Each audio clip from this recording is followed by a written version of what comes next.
The grinding screech of my garage door jolted me from a lazy Saturday morning, shattering the peace like a brick through a window. I hadn't touched the remote.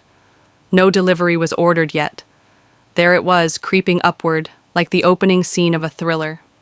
Coffee still steaming in my hand, I jumped from the couch and rushed outside just as a gleaming silver SUV glided into my garage with the audacity of a VIP taking a reserved spot. The engine cut off. The driver's door swung open. Out stepped a woman, oversized sunglasses, sat like a crown yoga mat in one hand, phone in the other. She didn't look my direction, didn't say a word. She locked her car, punched the wall button to shut my garage door with a smirk, and strutted across the street like she owned the block. I stood there, stunned. Did she just park in my garage without permission? It was so audacious, so outrageously arrogant, I half hoped a prank show team would burst out. But there was nothing. Just me, her, and that SUV taking up my space. That's when I realized this wasn't a mistake, this was war. I strode across the street and buzzed her doorbell, hoping for an apology, perhaps a giggly snort. Instead, Liz, her name was Lee, opened the door with a yawn of disinterest and said, "Can I help you?" As if I were peddling cookies, I nodded toward my garage. "Your car is in my garage." She didn't bat an eye. It was just sitting there idle. "You never drive it. I didn't think you'd mind." My jaw clenched. "You didn't think I'd mind. It's my home, not a public lot." She rolled her eyes. "Look, it's just for a few days. My son's friend is in and took my space." "Chill." My voice remained steady, but my fists clenched. "You didn't ask. You took my property." Lisa scoffed, crossing her arms like a sulky teen. "Oh, please don't be so dramatic. I've lived here forever. This is how we do things. And if you're going to make a fuss, I'll have to report you to the HOA for harassment." I walked back home, her words ringing in my ears. She'd stolen my garage, brushed me aside, and threatened to flip the script. My initial reaction was to call the police, but I realized that Game Lisa was close with the HOA board, likely sharing wine and gossip with them on a weekly basis. They'd already nitpicked my trash can, color, and lawn length. I'd be the one getting fined, not her. But Lisa didn't realize I worked in real estate, dealing with property laws and loopholes on a daily basis. She thought she'd parked in some pushover's garage. She'd parked in a minefield that evening with a stiff cocktail. I pored over the blueprints of the garage. It was a freestanding building listed with its own parcel ID because of an ancient zoning anomaly. Most homeowners wouldn't even see. I did, and I seized my opportunity. I opened my laptop and put the garage up for sale, structure only, contents as is. The description is one unclaimed luxury SUV, title status, unknown, buyer takes removal. It was legally murky, but interesting enough to capture eyes. By morning, the listing went viral. Messages overwhelmed me. Some believed it was a prank. Others promised to tow the SUV. Then arrived Marcus, an eccentric storage treasure hunter who called it the deal of the decade. He made a down payment without laying eyes on it. The viewing was scheduled for Saturday, giving me 4 days to sit back and watch Lisa strut around, oblivious that her SUV's destination was sealed. Lisa continued using my garage like it was her own storage unit. Every day at noon, she'd stroll on over in her yoga outfit, pop in to pick something up, and be gone like she was checking up on her property. I remained quiet, allowing my doorbell camera to record everything.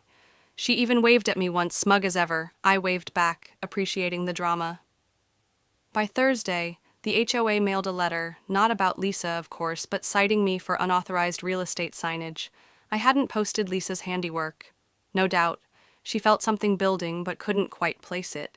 I responded with the parcel number of the garage and zoning information, adding, "Any interference with my lawful sale will be considered harassment and dealt with by my attorney." I didn't have an attorney, but they didn't know that Friday evening Marcus texted, hyped for the big haul and asking to bring a crew. I told him to go ahead and to keep the SUV buyer assumes all assets unless forfeited. He laughed. "This is going to be epic." Saturday morning, as Lisa headed out for her latte run, Marcus's truck rolled up, trailer in tow. 3 guys jumped out with bolt cutters, tools, and a clipboard. Lisa froze on her porch, sunglasses slipping down her nose, then charged over like a reality TV diva. "What are you doing?" she shrieked. Marcus handed her the bill of sale. "Picking up my new garage. Says here everything inside's mine, too." Her face twisted. Confusion, then horror, then fury. "You sold my car," she screamed.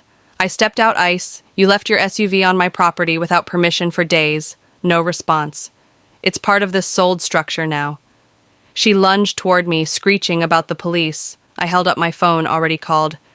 "They're coming to witness the sale." Her voice cracked, eyes wild. "You're a monster." But I wasn't. I was accurate, and I was set to become a legend. Marcus's team operated with merry competence, joking and taking pictures as they removed the garage, disregarding Lisa's tantrum. One held out an offering of a donut. She swatted it aside, evoking laughter. The neighbor mustered lawn chairs out recording like it was a block party. When police arrived, I greeted them with a pile of document security footage, sale forms, papers, and evidence of Lisa's lapsed registration and lapsed insurance. The officer read it, then addressed Lisa. "Ma'am, this car's been illegally parked for days. No registration, no insurance. You're lucky it wasn't towed earlier." Lisa blew up. "I live here. This is a community." The officer sighed. "Community means respecting property. You didn't." She stormed off, threatening revenge, but her social capital was in tatters.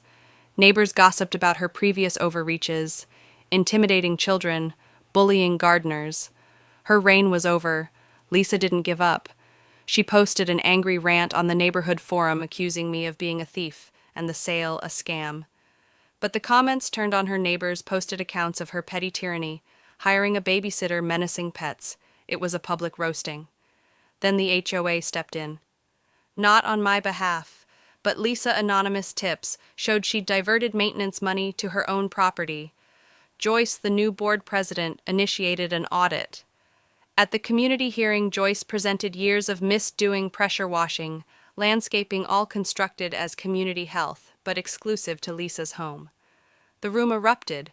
Lisa attempted to spin it, asserting her home's maintenance benefited all. No one believed her. She was removed from all HOA positions, her reputation in tatters. The episode became viral when a neighbor's video of the garage demolition went on social media, captioned, "Don't park where you don't pay." It accumulated thousands of shares with Lisa as the poster child for entitlement.